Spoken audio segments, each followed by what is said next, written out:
하나님의 말씀은 히브리서 3장 5절에서 6절까지 말씀입니다. 히브리서 3장 5절부터 6절까지 말씀 제가 읽어드리겠습니다. 또한 모세는 장래에 말할 것을 증언하기 위하여 하나님의 온 집에서 종으로서 신실하였고, 그리스도는 하나님의 집을 맡은 아들로서 그와 같이 하셨으니, 우리가 소망의 확신과 자랑을 끝까지 굳게 잡고 있으면 우리는 그의 집이라. 아멘. 히브리서의 편지를 받은 수신자들은요, 유대교라는 익숙한 과거의 집으로 돌아가려는 유혹을 받아왔습니다. 그들에게 현재의 신앙생활은 정처 없는 광야 생활처럼 여겨졌기 때문입니다. 여러분, 사람은 누구나 본능적으로, 근본적으로 집에 대한 갈망이 있습니다. 귀가 본능이 있죠.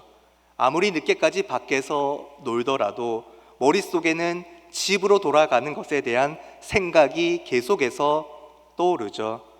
그런데 오늘의 핵심은요, 우리가 진짜 돌아갈 곳이 지상의 건물이 아니라 하늘에 있는 하나님의 영원한 집이라는 거죠. 여러분, 우리는 이 세상에 나그네로 왔습니다. 우리의 참된 시민권은 하늘에 있습니다. 뿐만 아니라 오늘 말씀은 우리가 바로 그 하나님의 집이며 그 아들이신 그리스도께서 이 집을 끝까지 지키신다는 것을 깨닫게 해줍니다. 우리에게 소망의 확신을 심어주죠. 그럼 본문 말씀으로 들어가기에 앞서서 하나님의 집이란 무엇인지 조금 더 생각해 보겠습니다. 하나님의 집은요, 건물이 아닌 살아있는 유기체입니다. 달리 표현하면요, 이 집이라는 것이 눈에 보이는 성전, 눈에 보이는 건물이 아니라 하나님의 가족, 하나님의 백성을 의미합니다.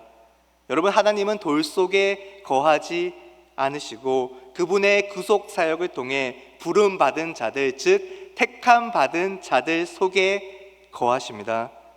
하나님의 집은요, 그리스도의 피로 맺어진 생명 공동체임을 늘 기억합시다. 우리 푸른 초장 교회도 하나님의 집이죠. 여러분, 모델 하우스는 겉보기에는 화려하지만 그 안에 생명이 살고 있지 않습니다. 반면 진짜 집은 작고 초라하더라도 그 안에 가족의 온기가 늘 남아 있습니다. 교회는 화려한 건물이 아니라 부족하고 연약한 사람들이 모여, 성도들이 함께 모여 예수님의 생명을 나누는 살아있는 집입니다. 살아있는 하나님의 집에서 진짜 육체뿐만 아니라 영적으로도 살아 움직이는 모든 푸른 초장교회 성도들 되시기를 간절히 소망합니다. 이어서 본문 말씀 5절을 보십시오. 히브리서 3장 5절 말씀입니다. 함께 읽습니다. 시작. 또한 모세는 장래에 말할 것을 증언하기 위하여 하나님의 온 집에서 종으로서 신실하였고. 성경은 모세의 신실함을 종의 신실함이라고 표현합니다. 종의 역할이 무엇이죠? 주인의 뜻을 따르고 주인의 뜻을 전달하는 것입니다. 특히 모세는요, 장래에 말할 것을 증언하기 위해 신실했습니다. 이게 무슨 말이죠? 그러니까 모세의 사역 자체가 자신이 주인공이 되는 사역이 아니고 오실 예수 그리스도를 가리키는 예표적 사역이라는 뜻이죠. 여러분, 모세는 새벽별과 같습니다. 새벽별은 너무도 아름답지만 그 존재의 목적은 곧 떠오를 태양을 알리는 데에 있습니다. 태양이 뜨면 새벽별은 기쁘게 자리를 내어줍니다. 위대한 조연, 성실한 조력자가 바로 모세였죠. 여러분, 영화 촬영장에 가보면요, 스태프들이 주인공을 돋보이도록 정말 최선을 다해 조명을 비추고 무대를 만듭니다. 그들이 신실하고 성실할수록, 최선을 다할수록 주인공은 더욱더 빛이 납니다. 모세는 인류 역사상 가장 위대한 스태프였고, 그의 신실함은 예수 그리스도라는 주인공을 정확하게 가리켰습니다. 그래서 이스라엘 백성들이 모세를 제대로 알고 제대로 믿고 신뢰했다면 반드시 예수 그리스도를 바라보게 되었다는 말이죠. 요한복음 5장 46절 말씀을 보십시오. 모세를 믿었더라면 또 나를 믿었으리니 이는 그가 내게 대하여 기록하였습니다. 여러분, 모세의 모든 사역과 모세의 기록들은요, 궁극적인 목적지가 바로 예수 그리스도였습니다. 모세가 기록한 율법과 제사 제도, 성막의 설계도는 그 자체가 목적이 아니라 예수 그리스도라는 실체를 비추는 거울이었죠.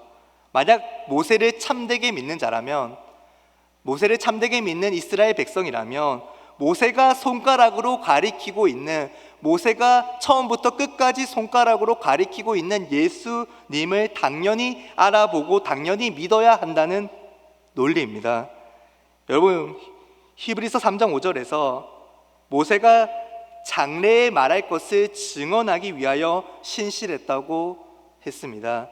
요한복음 5장 46절은요, 그 증언의 내용이 바로 내게 대하여, 그러니까 예수께 대하여 기록한 것임을 확증해 줍니다.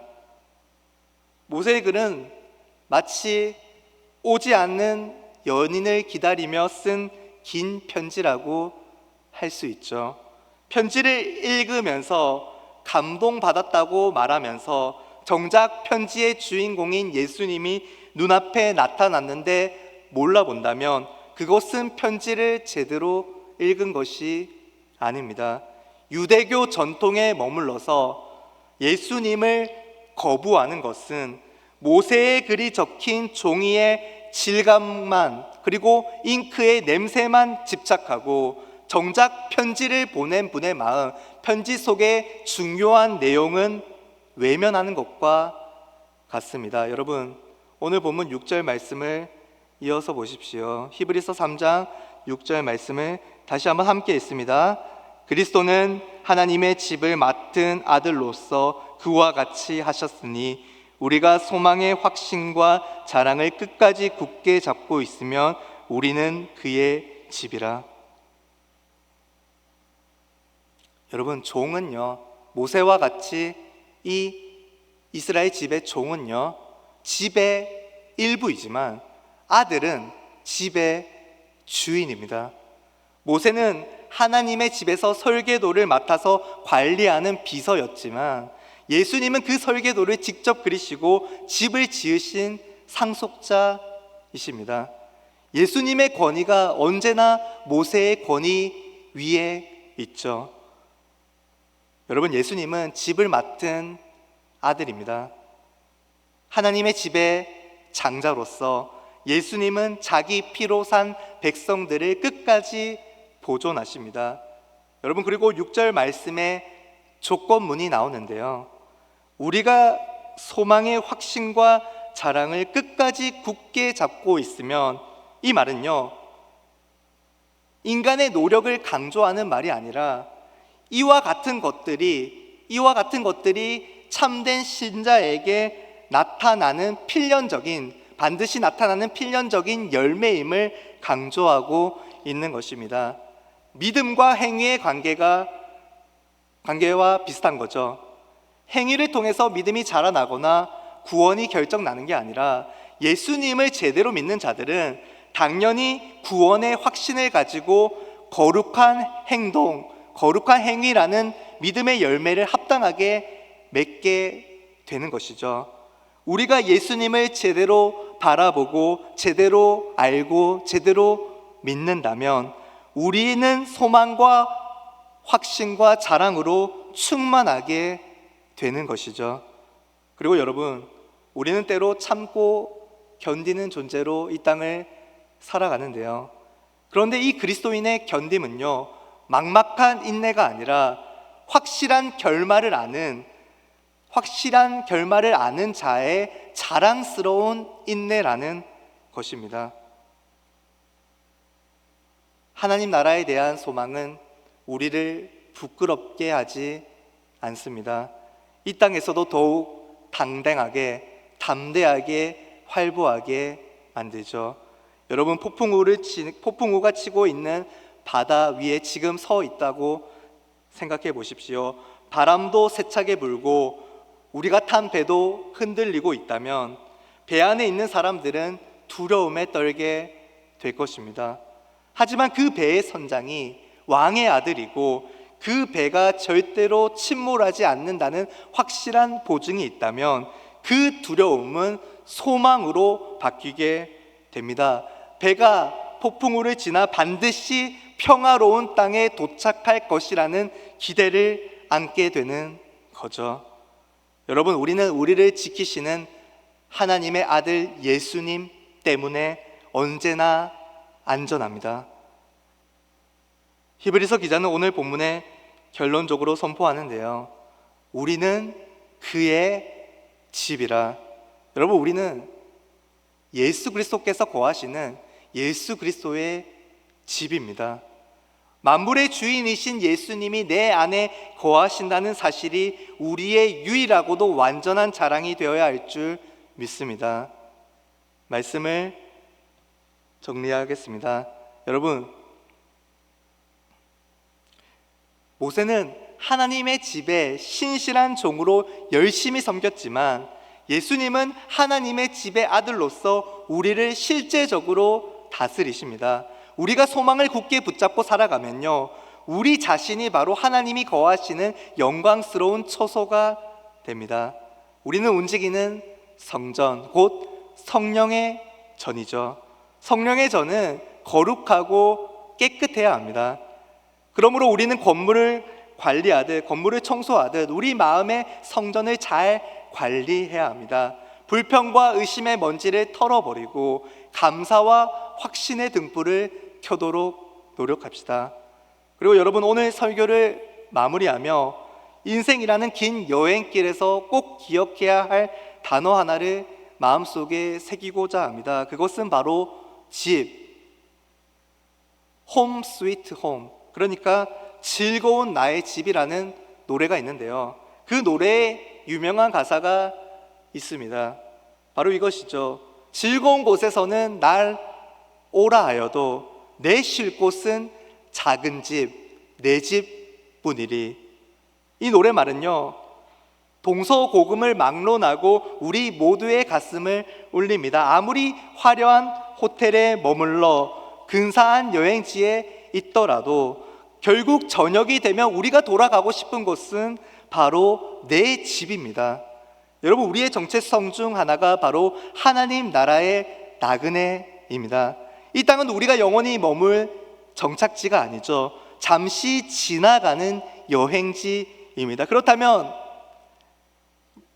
나그네의 특징은 무엇일까요? 짐을 너무 무겁게 싸지 않는다는 것입니다. 왜냐하면 돌아가야 할 집, 돌아가야 할 진짜 집, 즉 하나님 나라가 우리 가운데 있기 때문입니다. 여러분, 살면서 공허함과 허무함을 느낄 때가 종종 있으시죠? 우리가 이 세상에서 채워지지 않는 갈망을 느끼는 이유는 우리가 이 세상이 아닌 다른 세상을 위해서 만들어졌기 때문입니다. 여러분이 오늘 직장에서 지치고 사람과의 관계에서 상처받고 고단한 몸으로 이 자리에 앉아 있는 이유가 무엇입니까?